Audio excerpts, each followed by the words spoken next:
भाजपा प्रतिनिधि मंडल ने पश्चिम बंगाल विधानसभा चुनाव को लेकर निर्वाचन आयोग कार्यालय का दौरा किया। इस दौरान प्रेस कॉन्फ्रेंस में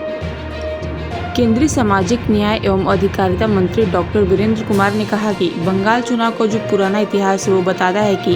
हमेशा से बंगाल में भय की स्थितियां बनाकर अपने हित पाने के प्रयास किए जाते हैं। टीएमसी हताशा, निराशा और उदासी के दौर से गुजर रही है। सत्ता परिवर्तन का माहौल वहां पर दिखाई दे रहा है, जिस वजह से वहां पर जिस तरह से वक्तव्य दिए जा रहे हैं ये शर्मनाक और निंदनीय है। में चुनाव के दौरान जिस तरह से भय, आतंक, अराजकता, गुंडागर्दी का वातावरण वहां पर निर्मित किया जा रहा है, देश की संवैधानिक संस्थाओं के ऊपर भी जिस तरह से अविश्वास का वातावरण निर्मित किया जा रहा है, और बंगाल की एक वहां की सत्ता की प्रमुख नेता के द्वारा जब ये बात कही जाती है कि सीआरपीएफ की 200 कंपनियां यहां पर आने वाली हैं और आपके घर में जो है पतीली है, चम्मच है, बर्तन है, जो भी आपके घर में सामान है उसको लेकर इनको भगाइएगा। नेता के परिवार के सदस्य के द्वारा जब यह कहा जाता है कि चुनाव में जो है ना, आप चुनाव जीतने के लिए लोगों के पैर तोड़ना पड़े, गर्दन तोड़ना पड़े, रीढ़ की हड्डी तोड़ना पड़े, कुछ भी करने के लिए आप स्वतंत्र हैं, और इस तरह की बातें जब वहां पर कही जाती हैं, संवैधानिक संस्थाओं के प्रति अविश्वास का भाव निर्मित किया जाता है। बंगाल का चुनाव का जो पुराना इतिहास है वो इस बात को बताता है कि हमेशा बंगाल में भय की स्थितियां निर्मित करके चुनाव के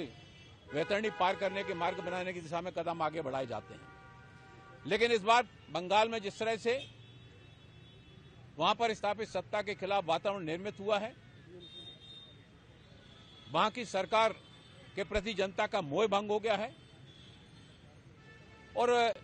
टीएमसी निराशा, हताशा, उदासी के दौर से गुजर रही है। सत्ता परिवर्तन का दृश्य स्पष्ट रूप से वहां पर दिखाई दे रहा है और इसी कारण से बौखलाहट में जिस तरह के वक्तव्य वहां के नेताओं के द्वारा दिए जा रहे हैं, संवैधानिक संस्थाओं के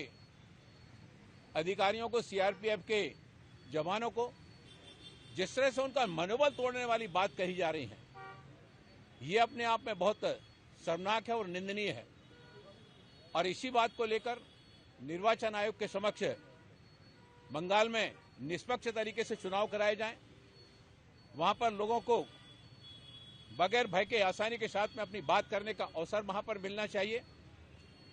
ये सारी चीजों को लेकर के निर्वाचन आयोग के समक्ष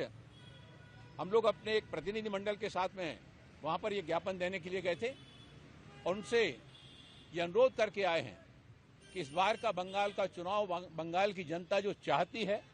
बंगाल की जनता जो परिवर्तन चाहती है, उसको अपना वोट का अधिकार